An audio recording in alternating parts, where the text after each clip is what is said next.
Second chair green letters green chair ఇదా ఇలా మూల చైర్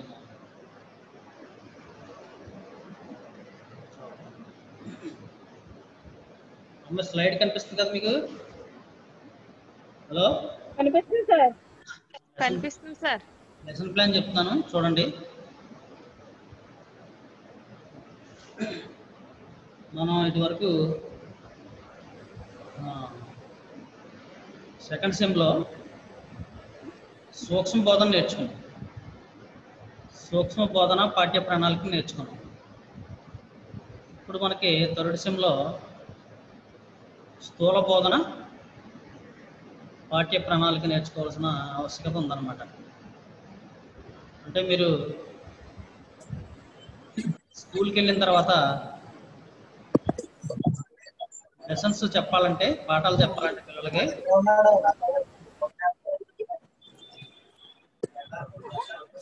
ఎవరో డిస్టెన్స్ అవుతుంది. హలో, పిల్లలకి మనం పాఠాలు చెప్పాలంటే తప్పనిసరిగా ఈ పాఠ్య ప్రణాళికను అనేది రాసుకోవాలన్నమాట. ఆ పాఠ్య ప్రణాళికని స్వయంగా టీచర్లుగా మనం తయారు చేసుకొని స్టాప్ షేర్ అని వస్తుందంటే వల్లగా సరే సరే అంటే మనం తప్పనిసరిగా పాఠ్య ప్రణాళికను తయారు చేసుకొని క్లాస్ రూమ్కి వెళ్ళి పిల్లలకి పాఠం చెప్పవలసినటువంటి ఆవశ్యకత ఉందన్నమాట. కాబట్టి ఉపాధ్యాయులుగా మనం తప్పనిసరిగా ఈ పాఠ్య ప్రణాళికని తయారు చేసుకొని క్లాస్ రూమ్కి వెళ్తే మనం చెప్పాలనుకున్నటువంటి పాఠం దిగ్విజయంగా చెప్పగలుగుతాం అన్నమాట.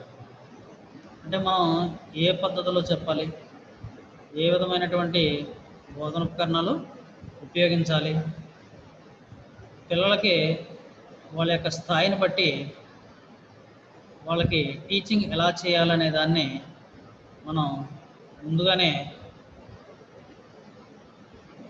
తెలుసుకొని, అంటే విద్యార్థుల యొక్క స్థాయిలు మనం తెలుసుకొని దానికి అనుగుణంగా మనం పాఠ్యాంశాలని బోధించవలసినటువంటి అవసరం ఉందన్నమాట.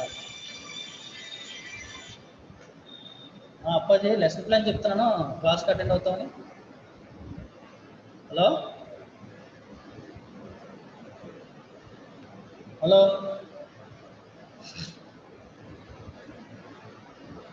సరే, అయితే ఈరోజు మనం స్థూల బోధన పాఠ్య ప్రణాళిక గురించి నేర్చుకుంటాం.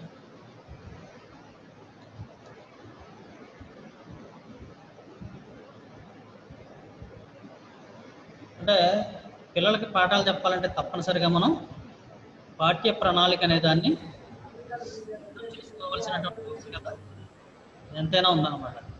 కాబట్టి దానికి అనుగుణంగానే మనం క్లాస్కి బోధన చేయడానికి వెళ్ళడానికి ముందుగానే మనం ఈ లెసన్ ప్లాన్ని, అంటే పాఠ్య ప్రణాళికని సిద్ధం చేసుకొని వెళ్ళి అక్కడ బోధిస్తే పిల్లలకి మనం ఆ యొక్క మనం చెప్పబోయేటటువంటి పాఠ్యాంశం మనకి సక్సెస్ఫుల్ అవుతుందన్నమాట.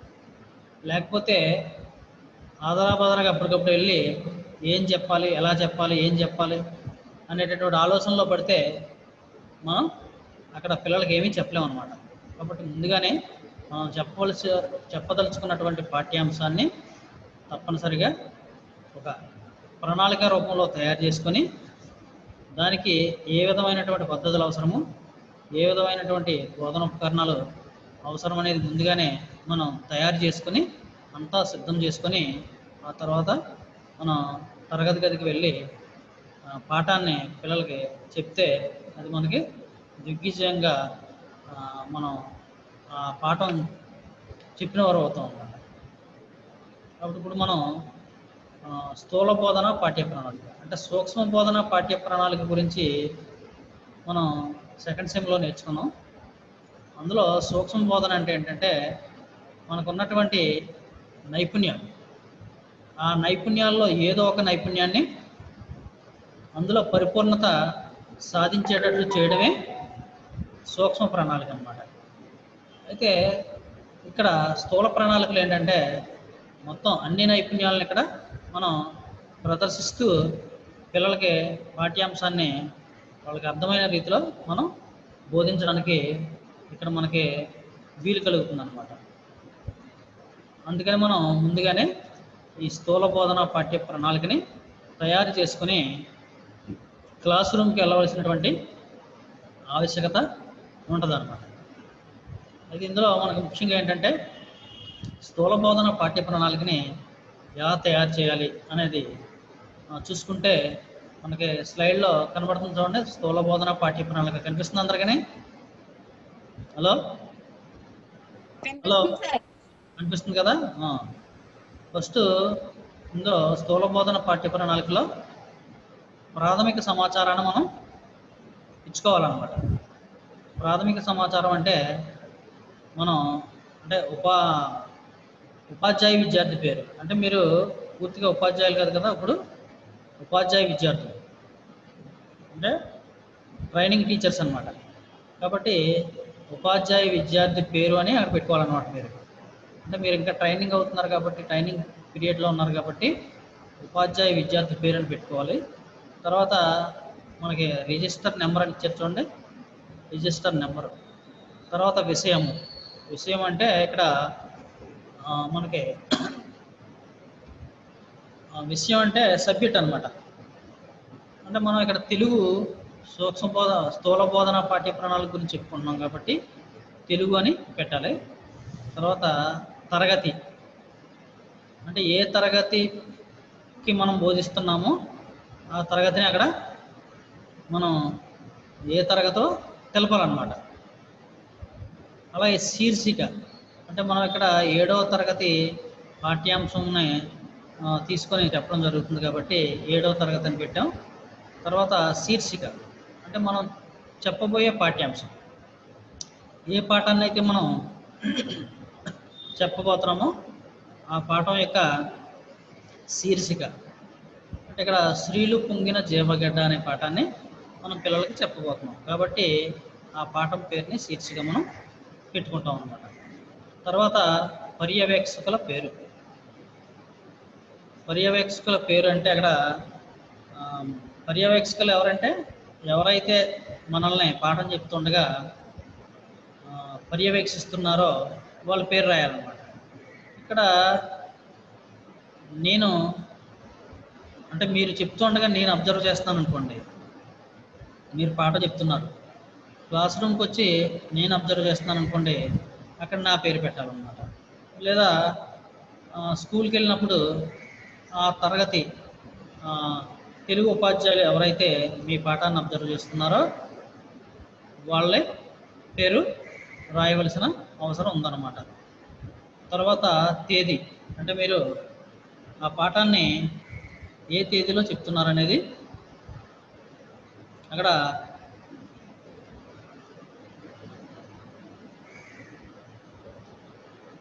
ఆ తేదీ వేయాలి. పైకి వెళ్ళట్లేదు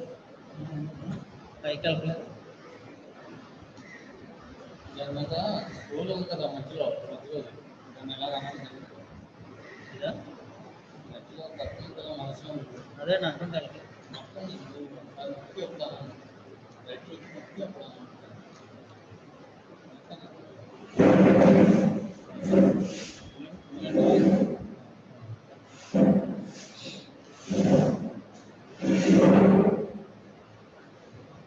తర్వాత సమయం అంటే తరగతి గదిలో మనం పాఠ్యాంశం ఎంతసేపు చెప్తామండి? ఎవరికైనా తెలుసా? 45 minutes సార్. 35 నిమిషాలు అంటే ఇక్కడ 30 నిమిషాలు అని ఉంది, అది కాదు 45 నిమిషాలు అని పెట్టుకోవాలి. ఎందుకంటే తరగతి క్లాసు 45 నిమిషాల్లో సమయం ఉంటుందన్నమాట. కాబట్టి 45 నిమిషాలని మనం పెట్టుకోవాలి. ఇదేంటంటే ఫైనల్ లెసన్ ప్లాన్ కాబట్టి ఇక్కడ 30 నిమిషాలు ఉందన్నమాట. అంటే ఫైనల్ లెసన్ ప్లాన్లో మీరు ప్రాక్టికల్ ఎగ్జామ్స్లో 30 నిమిషాల సమయమే చెప్పాల్సి వస్తుంది అనమాట. ఎందుకంటే ఎక్కువ మంది ఉంటారు కాబట్టి వాళ్ళందరినీ ఆ టైంలో వాళ్ళకి ప్రతి ఒక్కరికి 30 నిమిషాలు అవకాశం ఇచ్చి పాఠ్యాంశాన్ని చెప్పడం జరుగుతుందన్నమాట. కానీ తరగతి గదిలో మాత్రం తప్పనిసరిగా 45 నిమిషాలు సమయం ఇవ్వాలన్నమాట. అంటే అది గవర్నమెంట్ నిర్ణయించినటువంటి సమయం. దాని ప్రకారంగా మనం 45 నిమిషాలు సమయాన్ని ఇవ్వాల్సిన అవసరం ఉంటుందన్నమాట. తర్వాత పాఠశాల పేరు. స్లైడ్లో ఏం పేరు ఉందండి చూసారా? అక్కడ మీరు ఏ పాఠశాలలో అయితే ఆ పాఠాన్ని చెప్తున్నారో ఆ పాఠశాల పేరు అక్కడ రాయవలసినటువంటి అవసరం ఉందన్నమాట. అది ఇది ప్రాథమిక సమాచారం. అందరికి అర్థమైంది కదా? హలో హలో అమ్మా, అర్థమైంది కదా? హలో, అర్థమైంది సార్. ఇది తీసేస్తున్నాను. నెక్స్ట్ తర్వాత ఏంటంటే బోధనాంశం. అంటే మనం ఏదైతే పాఠాన్ని చెప్పాలనుకున్నామో ఆ పాఠంకి సంబంధించినటువంటి బోధనాంశాన్ని మనం ఇక్కడ ముందుగానే ప్రాథమిక సమాచారం తర్వాత ఈ బోధనాంశాన్ని తీసుకోవాలన్నమాట. అది పద్యం అయితే పద్యము, గద్యం అయితే గద్యం అన్నమాట. ఈ బోధనాంశాన్ని తీసుకొని దాన్ని ఇక్కడ ప్రజెంట్ చేయాలన్నమాట మనం. అంటే మన లెసన్ ప్లాన్లో మన పాఠ్య ప్రణాళికలో దాన్ని ప్రజెంట్ చేయాలన్నమాట. ఇక్కడ మనం ఏం తీసుకున్నాం, ఏ భాగం తీసుకున్నామో చెప్పగలరా? పద్య భాగమా గద్య భాగమా చెప్పాలి. హలో అమ్మాయి సార్ చెప్పండి సార్. ఇది పద్య భాగం తీసుకున్నావా గద్య భాగం తీసుకున్నావా? స్లైడ్ చూసి చెప్పండి. పద్య భాగం సార్. పద్య భాగాన్ని తీసుకున్నాం అన్నమాట. ఇది మనకి బోధనాంశము.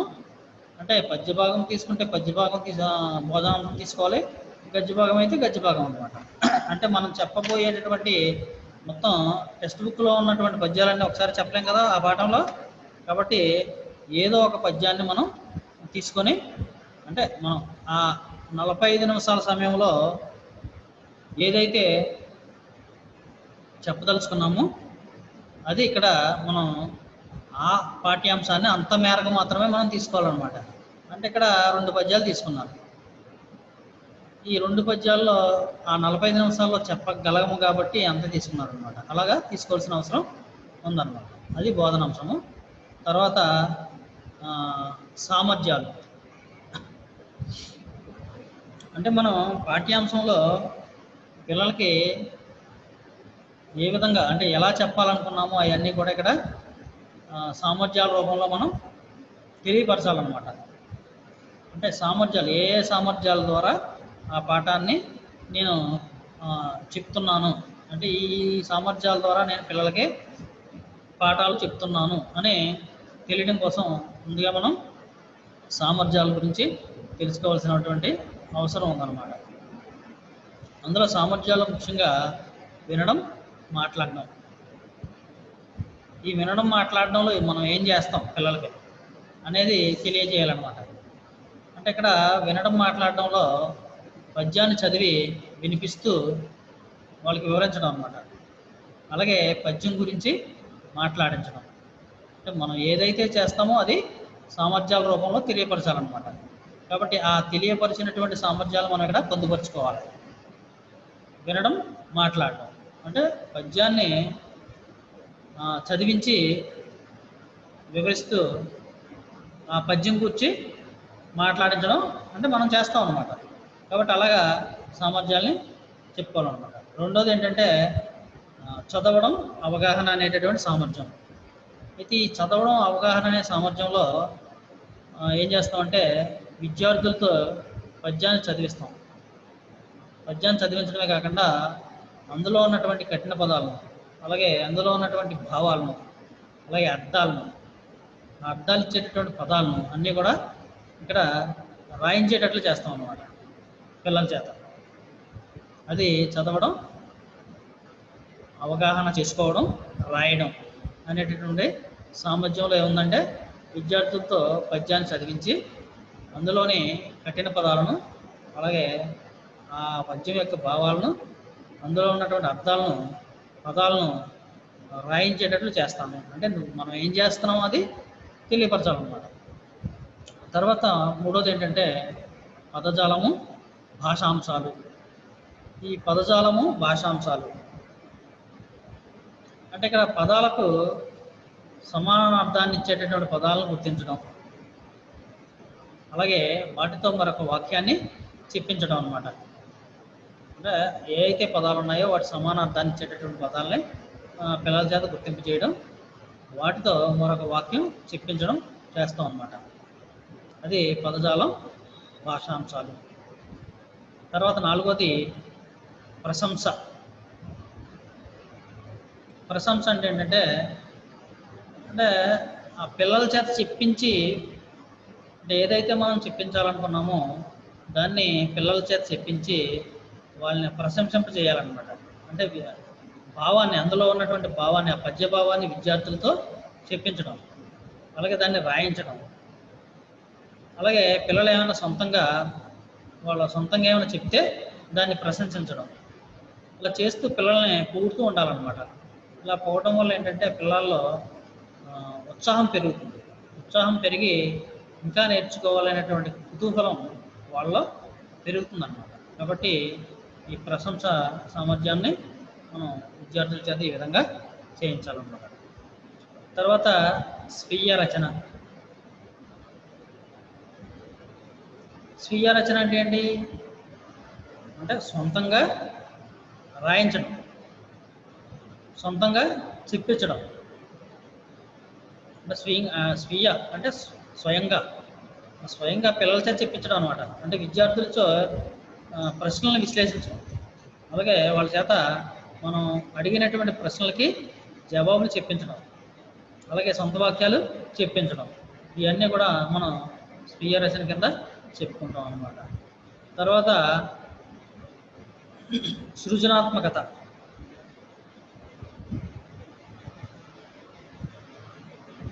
సృజనాత్మకత అంటే ఏంటి? క్రియేటివిటీ.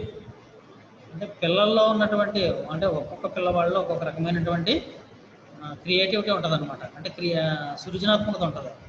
అయితే దాన్ని మనం వాళ్ళని ప్రశంసిస్తూ బయటికి తీసుకురావాలన్నమాట. అంటే ఇక్కడ ఈ పాఠానికి సంబంధించి మన దేశం లాగానే మన పుట్టిన ఊరు కన్నతల్లి వంటిది. అంటే కాబట్టి మన యొక్క సొంత ఊరిని గురించి, అంటే మన పుట్టిన ఊరిని గురించి ప్రశంసిస్తూ రాయండి అని అడగడం అన్నమాట. అంటే వాళ్ళు సొంతంగా ఏంటంటే వాళ్ళ క్రియేటివిటీ ఉపయోగించి వాళ్ళ పుట్టినటువంటి ఊరు గురించి చక్కగా ప్రశంసిస్తూ రాస్తారన్నమాట. తర్వాత ప్రాజెక్టు పని. ప్రాజెక్టు పని అంటే మనం పాఠం అంతా చెప్పేసిన తర్వాత పిల్లలకి ఇంటి పని ఇస్తాం కదా, ఆ ఇంటి పని ఇప్పుడు సిసిఈ మోడల్లో ఏంటంటే మనకి ఇంటి పని అనేది వాళ్ళు చేసేటట్టుగా ఉండాలన్నమాట. కాబట్టి ఇంటి పని అనేది చేసేటట్టుగా మనం వాళ్ళకి ఇవ్వాలన్నమాట. అంటే ఈ పాఠంలో ఏమిచ్చారంటే భరతమాతను స్తుతించే గేయాలను రాసి వాటిని ప్రదర్శించండి అన్నారు. అంటే మనం ఇక్కడ ఈ పద్యాన్ని చదివి వినిపిస్తాం కాబట్టి ఆ స్తుతించేటటువంటి గేయాలను వాళ్ళ సొంతగా ఏమైనా రాయగలిగితే రాసుకొచ్చి వాళ్ళని తర్వాత రోజు క్లాసులో ప్రదర్శించమన్నారన్నమాట. కాబట్టి వాళ్ళు చక్కగా దాన్ని ఇంటి దగ్గర వాళ్ళ యొక్క క్రియేటివిటీ ఉపయోగించి ఒక్కొక్కరు ఒక్కొక్క రకమైనటువంటి గేయాన్ని వాళ్ళు రాయగలిగేటటువంటి స్థితిలో వాళ్ళు ఉండి చక్కగా రాస్తారన్నమాట. అలాగే తర్వాత బోధనోపకరణాలు. అంటే మనం ఈ పాఠం చెప్పడానికి ఉపయోగించేటటువంటి బోధన ఉపకరణాలు ఏవైతే ఉన్నాయో అవన్నీ కూడా మనం ఇక్కడ రాస్తాం అనమాట. అంటే మనం ఉపయోగించేటటువంటి పాఠ్య పుస్తకాలు, అలాగే చార్టులు, అలాగే ఆ, బొమ్మలు, ఫోటోలు, అలాగే ఈ కవి కాలాదాల చార్టు. అంటే మనం ఇక్కడ ఈ పాఠంలో ఏం ఉపయోగించామంటే పద్యం చార్టు, అలాగే కవి కాలాదాల చార్టు, అలాగే జతకూర్పు అట్టలు, మెరుపు అట్టలు, అలాగే పాఠ్యాంశం యొక్క చిత్రపటం, ఇవి ఉపయోగించాం. జతకూర్పు అట్టలు, ఈ జతకూర్పు అట్టలు తెలుసు కదా మనకి, డామినో కార్డ్స్ అంటాం. వీటిని మనం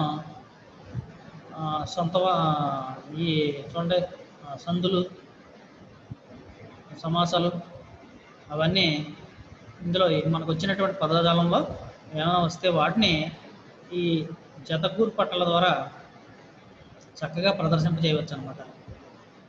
అలాగే మెరుపట్టలు, మనం ఈ మెరుపట్టలు తెలుసు కదా, క్లాస్ కార్డ్స్ అంటాం ఇంగ్లీష్లో.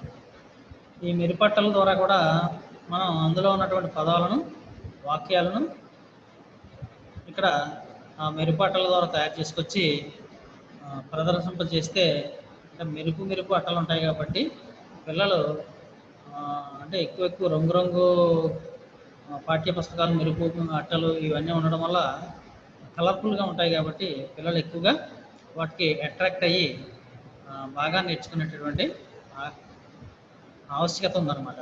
కాబట్టి వీటిని ఉపయోగించాలి. అలాగే పాఠ్యాంశ చిత్రపటం, ఇవి మనం ఇక్కడ బోధన ఉపకరణాల్లో ఉపయోగించేటటువంటి బోధన ఉపకరణాలు. అలాగే 9వ సామర్థ్యం ఏంటంటే సంప్రదింపు గ్రంథములు. అంటే మనం ఈ పాఠాన్ని చెప్పడానికి ఏ విధమైనటువంటి గ్రంథాలను మనం ఉపయోగించాము అంటే పాఠ్య పుస్తకం అలాగే ఉపయోగిస్తాం. తెలుగు గద్య భాగమైనా పద్య భాగమైనా తప్పనిసరిగా పాఠ్య పుస్తకం ఉపయోగించే లాంగ్వేజెస్ ఎప్పుడు కూడా పాఠ్య పుస్తకం ఉపయోగించే చెప్పాలి కాబట్టి పాఠ్య పుస్తకం ఉపయోగిస్తాము. అలాగే మనకి ఈ పాఠం చెప్పేటప్పుడు అనేక అర్థాలు అవి మనకి వస్తాయి. అవి మనం చెప్పడానికి కొన్ని మనకి ఉపాధ్యాయులమైనా కొన్ని మనకి కూడా తెలియదు. కాబట్టి ఆ తెలియని వాటిని ఏంటంటే పిల్లలకి తెలియదని చెప్పకుండా పరిపూర్ణంగా మనం నేర్చుకుని వెళ్ళి చెప్పవలసినటువంటి ఆవశ్యకత ఉంది. కాబట్టి ఆ నెగటివ్ సహాయంతో మనం అందులో ఉన్నటువంటి అర్థాలను మనం తెలుసుకొని క్లాస్ రూమ్కి వెళ్ళిన తర్వాత పిల్లలకి చెప్తాం అన్నమాట. అలాగే వ్యాకరణ పుస్తకాలు అంటే మనకి గ్రామర్కి సంబంధించినటువంటి విషయాలు ఏమైనా చెప్పాలంటే ఈ వ్యాకరణ పుస్తకాలను కూడా మనం ఉపయోగించి వాటిని మనం నేర్చుకొని ఫస్ట్ తర్వాత క్లాస్ రూమ్లో పిల్లలకి నేర్పవలసినటువంటి అవసరం ఉందన్నమాట. ఈ విధంగా మనం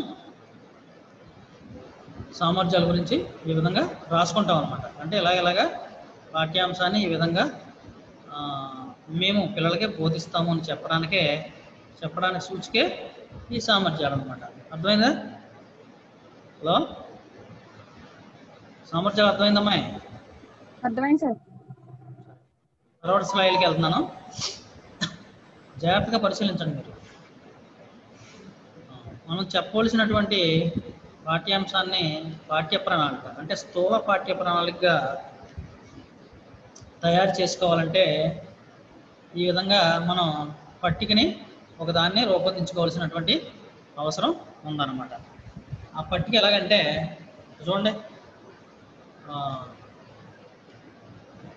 ఫస్ట్ క్రమ సంఖ్య,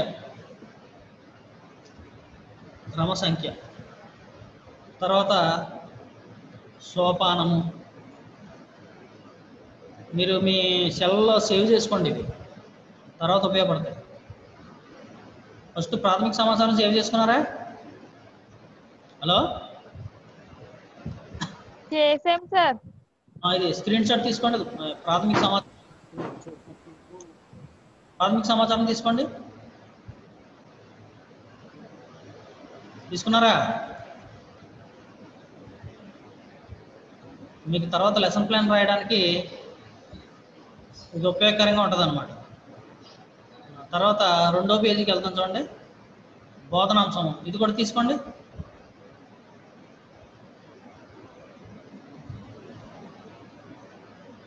తీసుకున్నారా?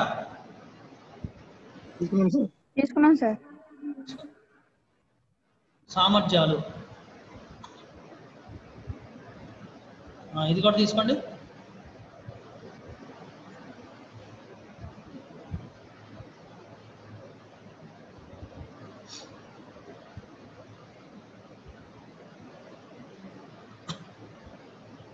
తీసుకున్నారా?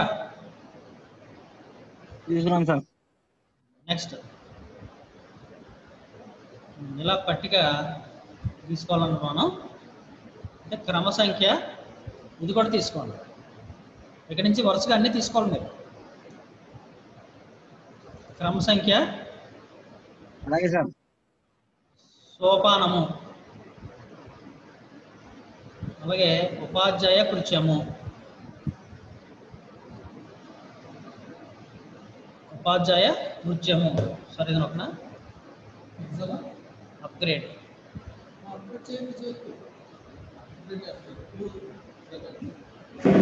ఇది నొక్కనా? ఇది అంటే ఇది పోవాలండి ఇక్కడ. ఇది నొక్కేనా? ఇంటూ నొక్క.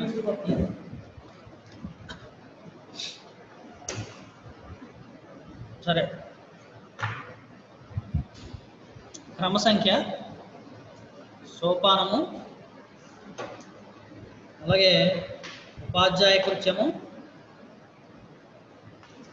విద్యార్థి కృత్యము, నల్లబల్ల పని, బోధనోపకరణాలు, లాస్ట్ కాలం చూడండి, అది మూల్యాంకనం అన్నమాట. మనకి ఇక్కడ సరిగ్గా రాలేదు, మూసిపోయింది.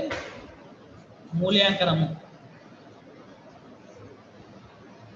అంటే క్రమ సంఖ్య, సోపానము, ఉపాధ్యాయ కృత్యము, విద్యార్థి కృత్యము, నల్లబల పని, బోధనోపకరణాలు, మూల్యాంకనము. పలకరింపు అంటే మనం పాఠాన్ని చెప్పడానికి ముందు పిల్లల్ని పలకరిస్తాం అన్నమాట. శుభోదయం పిల్లలు అని. అంటే మనకి గుడ్ మార్నింగ్ అని చెప్తున్నాం కదా, తెలుగులో అయితే శుభోదయం అని చెప్పాలి. అంటే మనం తెలుగు పాఠ్యాంశాన్ని బోధిస్తాం కాబట్టి తెలుగు ఉపాధ్యాయులుగా మనం శుభోదయం అని చెప్పాలన్నమాట. శుభోదయం పిల్లలు అని చెప్పాలి. అయితే ఉపాధ్యాయ కృత్యంలో మనం శుభోదయం అని చెప్పాం. అంటే మనం చెప్పే వాటిని ఉపాధ్యాయ కృత్యంలో పొందుపరచాలన్నమాట. మనం ఏ అయితే చెప్పాలనుకున్నామో వాటిని ఉపాధ్యాయ కృత్యంలో పొందుపరచాలన్నమాట. అలాగే విద్యార్థి కృత్యం అంటే పిల్లల నుంచి మనకు వచ్చినటువంటి రెస్పాన్స్ ఏదైతే ఉందో దాన్ని విద్యార్థి కృత్యంలో పొందుపరచాలన్నమాట. అంటే పిల్లల నుంచి ఏ విధమైనటువంటి రెస్పాన్స్ వస్తుందో అదంతా కూడా మనం విద్యార్థి కృత్యంలో పొందుపరచాలన్నమాట. అయితే నల్లబల్ల పని, ఈ నల్లబల్ల పనిలో మనం నల్లబల్ల ఉపయోగం అంటే పిల్లలకి మనం నల్లబల్ల మీద ఏమైనా రాసామనుకోండి, రాసింది ప్రతిదీ కూడా నల్లబల్ల మీద ఉపయోగించాలన్నమాట. తర్వాత బోధనోపకరణాలు. బోధనోపకరణాల్లో ఏదైతే బోధనోపకరణాలు మనం ఉపయోగిస్తున్నామో ఆ బోధనోపకరణాలని మనం అక్కడ ప్రజెంట్ చేయాలన్నమాట. ఈ బోధనోపకరణాలు అనే కాలంలో మనం ఏదైతే బోధనోపకరణాలను ఉపయోగిస్తామో ఆ బోధనోపకరణాలని ప్రజెంట్ చేయాలన్నమాట అక్కడ. తర్వాత మూల్యాంకనము అంటే మనం ఏదైనా పిల్లల్ని ప్రశ్నలు అడిగామనుకోండి, ఆ అడిగినటువంటి ప్రశ్నల్ని ఈ మూల్యాంకనంలో మనం పొందుపరచాలన్నమాట. ఈ విధంగా పట్టిక తీసుకొని దాని ఆధారంగా మనం ప్రజెంట్ చేయవలసినటువంటి అవసరం ఉందన్నమాట. ఒకసారి చూడండి, క్రమ సంఖ్య, సోపానము అంటే మనం ఏ సోపానాన్ని ప్రజెంట్ చేస్తామో ఆ సోపానాన్ని అక్కడ వ్రాయాలన్నమాట. తర్వాత ఉపాధ్యాయ కృత్యము,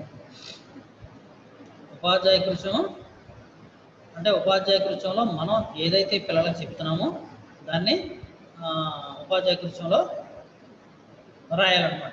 విద్యార్థి కృత్యం అయితే విద్యార్థులు ఏదైతే సమాధానం చెప్తున్నారో ఆ సమాధానాలని వాళ్ళ నుంచి వచ్చినటువంటి రెస్పాన్స్ని మనం విద్యార్థి కృత్యంలో తెలియచెప్పరచాలన్నమాట.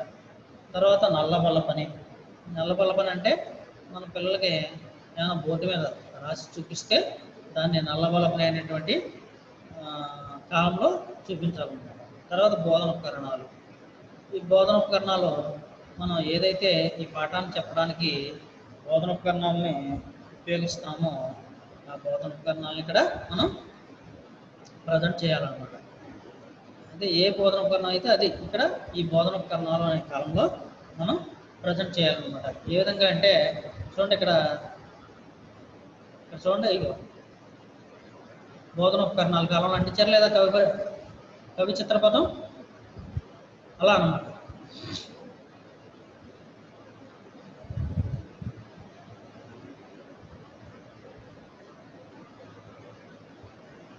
తర్వాత పలకరింపు అయిపోయిన తర్వాత ఉన్మికీకరణము. ఉన్మికీకరణం అంటే పిల్లల్ని మనం ఇదివరకు చెప్పుకున్నాం. ఉన్మికీకరణం గురించి చెప్పుకున్నాం. అంటే గద్య బోధన సోపానాలు పద్య బోధన సోపానాలు చెప్పుకునేటప్పుడు మనం ఉన్మికీకరణ గురించి చెప్పుకోవడం జరిగిందనమాట. కాబట్టి ఉన్మికీకరణం అంటే ఆ పిల్లల్ని పాఠానికి మనం చెప్పబోయేటటువంటి పాఠానికి సంసిద్ధతని చేయడమే ఉన్మికీకరణం అన్నమాట. అంటే మనం ఏదైతే పాఠం చెప్తున్నామో ఆ చెప్పేటటువంటి పాఠం మీదకి పిల్లల యొక్క దృష్టిని మళ్లించడానికి మనం చేసేటటువంటి కార్యక్రమమే ఉన్మికీకరణం అన్నమాట. ఉదాహరణకి ఇక్కడ చూడండి, మనకి కొన్ని ప్రశ్నలు వేయాలి దీనికి. అంటే కొన్ని ప్రశ్నలు వేయడం కానీ, కొన్ని కథలు చెప్పడం కానీ, కొన్ని ఉన్మికీకరణ చిత్రాలను చూపించడం కానీ, అంటే ప్రశ్నల ద్వారా కానీ చిత్రాలు చూపించడం ద్వారా కానీ మనం ఆ పాఠం యొక్క పేరును రప్పించగలగాలన్నమాట. అలాగే కథలు చెప్పడం ద్వారా కానీ, అంటే రిలేటివ్గా మనం చెప్పబోయేటటువంటి పాఠం యొక్క పేరును రప్పించడానికి మనం ప్రశ్నల ద్వారా అయినా రప్పించవచ్చు, అలాగే కథల ద్వారా అయినా రప్పించవచ్చు, అలాగే చిత్రాల ద్వారా అయినా రప్పించవచ్చు అనమాట. ఏదో రకంగా పిల్లల ద్వారా మనం చెప్పబోయే పాఠాన్ని ఆ పేరుని రప్పించగలగాలన్నమాట. అంటే దీని ద్వారా ఏమవుతుందంటే వాళ్ళకి మనం ఏదైతే పాఠం చెప్తున్నామో ఆ పాఠం గురించి ఇండైరెక్ట్గా తెలుసుకోగలుగుతారనమాట. అంటే మనమే డైరెక్ట్గా చెప్పకుండా వాళ్ళ నుంచి ఆ పాఠం యొక్క పేరుని రాబట్టగలుగుతాం అన్నమాట. మనకు ఉదాహరణకి ఏంటంటే, మనం బ్రతకడానికి ఏం కావాలి అనే ప్రశ్న వేశారు ఇక్కడ. అంటే ఉపాధ్యాయ కృత్యంలో మనం వేసేటటువంటి ప్రశ్నల్ని ఉపాధ్యాయ కృత్యంలో పొందుపరచాలి. ఇక్కడ చూడండి, ఉపాధ్యాయ కృత్యంలో ఏముంది, మనం బతకడానికి ఏం కావాలి. అయితే విద్యార్థి కృత్యంలో అంటే వాళ్ళ నుంచి వచ్చేటటువంటి రెస్పాన్స్ అనే విద్యార్థి కృత్యంలో పెట్టాలని చెప్పాను కదా. ఆ రెస్పాన్స్ ఏమవుతుందంటే వాళ్ళు ఏం చెప్తారంటే, మనం బతకడానికి గాలి కావాలి సార్, అలాగే నీరు కావాలి, ఆహారం కూడా కావాలండి అని చెప్తారనమాట. అయితే ఇలాగా మనం ఉన్మికీకరణ అంటే ఆ పాఠం పేరు రాబట్టే వరకు ప్రశ్నలు అడుగుతూ ఉంటాం అనమాట. రెండో ప్రశ్న ఏంటి అంటే, గాలి నీరు ఆహారం కావాలన్నారు కదా, కాబట్టి ఆహార పంటలు పండించడాన్ని ఏమంటాం అని అడుగుతాం. ఇప్పుడు వాళ్ళ నుంచి అలా పండించడాన్ని వ్యవసాయం అంటారు అని చెప్తారనమాట. తర్వాత వ్యవసాయం వచ్చింది కాబట్టి ఇక్కడ అంటే రిలేటివ్గా ఉండాలి, ప్రశ్నకి రిలేటివ్ ఉండాలన్నమాట. అంతేగాని అస్తవ్యస్తంగా అడగకూడదు ప్రశ్నలు. ఒకదానికి సంబంధం ఉండాలన్నమాట. అలా సంబంధం ఉండేటట్టుగా మనం ప్రశ్నలు సంధించాలన్నమాట. తర్వాత ఇక్కడ వ్యవసాయం వచ్చింది కదా, వ్యవసాయం చేసి ఏం పండిస్తారు అన్నారు. వ్యవసాయం చేసి ఏం పండిస్తారు అని అడుగుతాం అన్నమాట మనం. అప్పుడు పిల్లల నుంచి పంటలు పండిస్తారు సార్ అంటారు. తర్వాతకు వచ్చిన పంటల మీద రావాలి. పంటలు పండడం వల్ల మనకి ఏం కలుగుతుంది, పంటలు పండడం వల్ల ఏమొస్తుంది మనకి, ఆహార పదార్థాలు వస్తాయన్నమాట. అంటే ధాన్యం వస్తుంది. అంటే మనకి ఇక్కడ ఎక్కువగా ధాన్యం పండిస్తారు కాబట్టి మన పిల్లలందరూ కూడా ధాన్యం అనే చెప్తారు ఎక్కువగా. వ్యవసాయం అంటేనే వరి వరి ఒకటే వ్యవసాయం అనుకుంటారనమాట. కాబట్టి వరిని మనం పిల్ల వరి గురించే చెప్తూ ఉంటారనమాట ఇక్కడ. అంటే పంటలు పండడం వల్ల మనకి ఏం కలుగుతుంది, ధాన్యం అని చెప్తారనమాట. అలాగే ధాన్యం అమ్మడం వల్ల ఏం వస్తుంది, ధాన్యం ఏమొస్తుంది, డబ్బులు వస్తాయి కదా, కాబట్టి ధనం వస్తుందని చెప్తారనమాట. అలాగే ధనం ధనం అంటే ధనానికి మరొక పేరేంటి, ఇలా కంటిన్యూస్గా ఉండాలన్నమాట. అంటే కనెక్షన్ ఉండాలి ఒక ప్రశ్నకి ఒక ప్రశ్న. ధనం అంటే ధాన్యం అమ్మడం వల్ల మనకు ధనం వస్తుంది కదా, ధనానికి మరొక పేరేంటి, ధనానికి మరొక పేరేంటి అని చెప్తారు వాడు. లక్ష్మి అంటే లక్ష్మీదేవిని ధనం కింద చూపిస్తాం కదా మనం. ధనం అంటేనే లక్ష్మీదేవి అనమాట. లక్ష్మీదేవి ఎవరో స్త్రీయా పురుషుడు అంటే